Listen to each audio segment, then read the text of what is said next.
नमस्कार दोस्तों, हमारे YouTube चैनल में आपका स्वागत है। आज हम लोग पुरुषोत्तम मास महात्म्य में 13वां अध्याय सुनेंगे।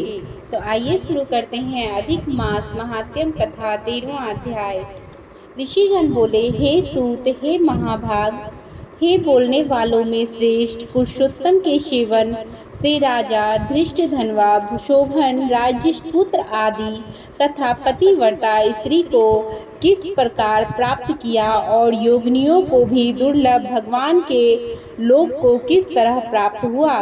हे तात, आपके मुख कमल से बार बार कथा सार सुनने वाले हम लोगों को अमृत पान करने वालों के समान कथा अमृत पान से तृप्ति नहीं होती है। इस कारण इस पुरातन इतिहास को विस्तार पूर्वक कहिए। हमारे भाग्य के बल से ही ब्रह्मा ने आपको दिखलाया है। सूत जी बोले, हे विप्रगण, सनातन मुनि नारायण ने इस पुरातन इतिहास को नारद जी के प्रति कहा था। वही इतिहास इस समय मैं आप लोगों से कहता हूँ। मैंने जैसा गुरु के मुख से राजा धृष्टधनवा का पाप नाशक चरित्र सुना है, उसको सब मुनि श्रवण करें। श्री नारायण बोले, हे ब्रह्मा नारद, सुनिए, मैं पवित्र करने वाली गंगा के समान राजा धृष्टधनवा की सुंदर और प्राचीन कथा कहूँगा। है यह देश का रक्षक श्रीमान बुद्धिमान तथा सत्य पराक्रमी चित्रधर्मा नाम राजा हुआ। उसको धृष्टधनवा नाम से प्रसिद्धि अति तेजस्वी, शुभ गुणों से युक्त, सत्य बोलने वाला, धर्मात्मा और पवित्र आचरण वाला पुत्र हुआ। कान तक लंबे नेत्र वाला, चौड़ी छाती वाला, बड़ी भुजा वाला, महातेजस्वी वह राजा धृष्टधनवा प्रशस्त्र गुण समूहों के साथ साथ बढ़ता गया।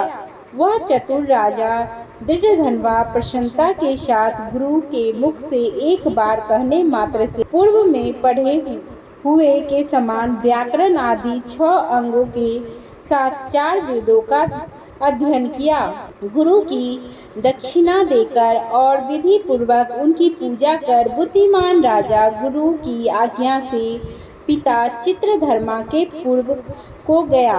अपने नगर में वास करने वाले प्रजा वर्ग के नेत्रों को आनंदित करता हुआ जिस पुत्र को देखकर राजा चित्रधर्मा को अत्यंत हर्ष को प्राप्त हुआ, पुत्र जवान हो, संपूर्ण धर्म को जानने वाला हो और प्रजा पालन में समर्थ हो, इससे बढ़कर सार शून्य इस संसार में और क्या है, अर्थात कुछ नहीं है। अब मैं 2 भुजाओं वाले मुरली वंशी को धारण करने वाले, प्रसन्न मुख वाले, शांत और भक्तों को अभय देने वाले श्री कृष्णचंद्र की आराधना करता हूँ। जिस तरह ध्रुव, अम्बरीषि, शयाति, याति, प्रमुख राजा और शिवी, रत्नी देवी, शशबिंदु, भागीरथ, भीष्म, विदुर, दुष्यंत और भरत, पृथु, उत्तानपाद, प्रहलाद, विभीषण, ये सब राजा तथा अन्य लोग भी अनेकों लोगों को त्याग कर इस अनित्य शरीर से पुरुषोत्तम भगवान की आराधना कर नित्य विष्णु पद को चले गए। उसी तरह स्त्री, मकान, पुत्र आदि में स्नेहमय बंधन को तोड़कर वन में जाकर हरि का सेवन करना हमारा भी कर्तव्य है। ऐसा मन में निश्चय कर समर्थ राजा धृष्टधनवा को राज्य का भार देकर स्वयं विरक्त हो शीघ्र पुल्य ऋषि के आश्रम को चला गया। वहां जाकर संपूर्ण कामनाओं से निष्प्रह हो और भोजन त्याग कर हर समय मन से श्री कृष्णचंद्र का स्मरण करता हुआ तप करने लगे। कुछ समय तक तप करके वह राजा चित्रधर्मा हरि भगवान के परम धाम को चला गया। राजा धृष्टधनवा ने भी अपने पिता की वैष्णवी गति को सुना। उस समय पिता के परम धाम गमन के हर्ष और वियोग होने से शोक युक्त राजा धृष्टधनवा पितृभक्ति से विद्वानों के वचन में स्थिर होकर पारलौकिक क्रिया को किया। नीति शास्त्र में विशारद राजा धृष्टधनवा अत्यंत शोभित पवित्र पुष्कर वर्तक नगर में राज्य करने लगा। अच्छे स्वभाव वाले विदर्भ राज की कन्या गुंद सुंदरी नाम की उसकी पत्नी थी। पृथ्वी पर रूप में उसके समान दूसरी स्त्री नहीं थी। उस गुण सुंदरी ने सुंदर, चतुर, शुभ आचरण वाले 4 पुत्रों को उत्पन्न किया और संपूर्ण लक्षणों से युक्त चारुमती नामक कन्या को उत्पन्न किया।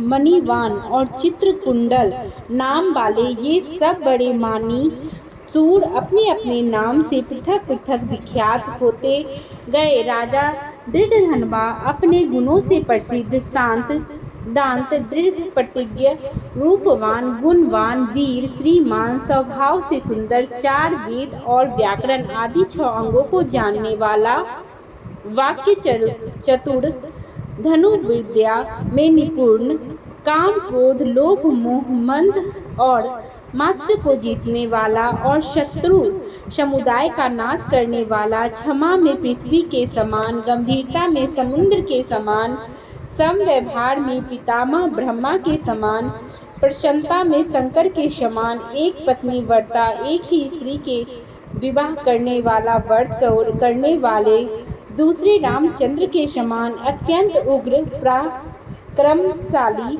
दूसरे कीर्तिवीर के समान था। नारायण बोले, एक समय रात्रि में शयन करते हुए उस राजा दृढ़धनवा को चिंता हुई कि अहो, यह वैभव किस महान पुण्य के कारण हमें प्राप्त हुआ है। न तो मैंने तप किया, न तो दान किया, न तो कहीं पर कुछ हवन ही किया। मैं इस भाग्योदय का कारण किससे पूछूं? इस प्रकार चिंता करते ही राजा दृढ़धनवा की रात्रि बीत गई।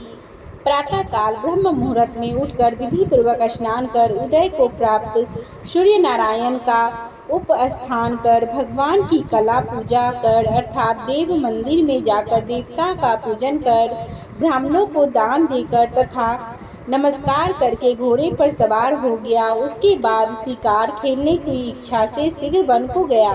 वहाँ पर बहुत से मृग, बारह सिंह और चमड़ी गाय का शिकार किया। उसी समय राजा दृढ़धनवा के बाण से घायल होकर कोई मृग वान सहित एक वन से दूसरे वन को चला गया। रुधिर गिरे हुए मार्ग से राजा भी मृग के पीछे गया, परंतु मृग कहीं झाड़ी में छिप गया और राजा उस वन में खोजता ही रह गया। पिपासा से व्याकुल उस राजा ने समुद्र के समान एक तालाब को देखा। वहां जल्दी से जाकर और पानी पीकर तीर पर चला आया।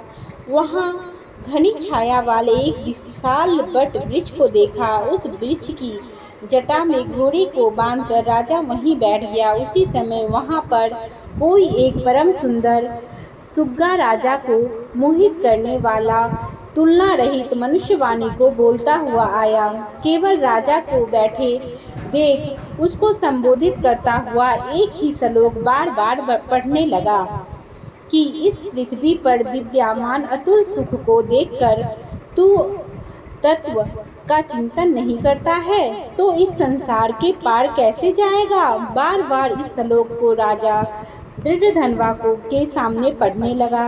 राजा उसके वचन को सुनकर प्रसन्न हुआ और उस पर मोहित हो गया।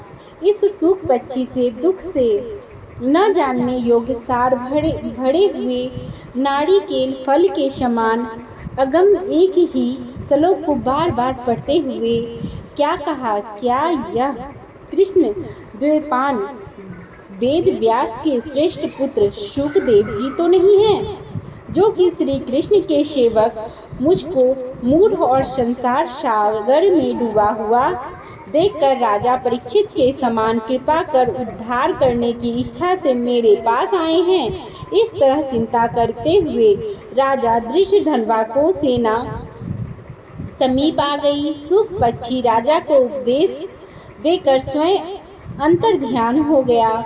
उस सुख पक्षी के वचन को स्मरण करता हुआ राजा अपने पूर्ण में जाकर बुलाने पर भी नहीं बोलता था और निद्रा रहित हो उसने भोजन को भी त्याग दिया। तब एकांत में उसकी रानी ने जाकर राजा से पूछा।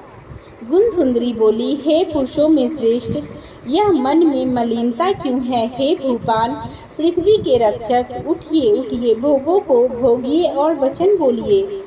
देवताओं से भी दुख से जानने योग्य उस सूप पक्षी के सत्य वचन का स्मरण करता हुआ रानी गुणवती से के प्रार्थना करने पर भी राजा दृष्टधनवा कुछ नहीं बोला। पति के दुख से अत्यंत पीड़ित वह रानी भी दीर्घ श्वास लेकर अपने स्वामी की चिंता के उत्कंठ कारण को नहीं जान सकी। इस प्रकार चिंता में मग्न राजा कितना ही समय बीत गया, परंतु संदेह सागर से पार करने वाला कोई भी कारण वह देख न सकी।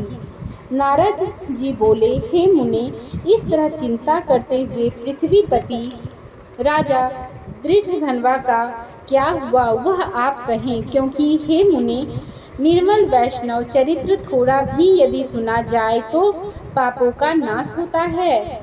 इस प्रकार पुरुषोत्तम मास महात्म्य में दृष्टधनवा उपाख्यान में दृष्टधनवा मनखेद वर्णन नामक 13वां अध्याय समाप्त हुआ। बोलिए ओम श्री भगवते वासुदेवाय नमः। धन्यवाद।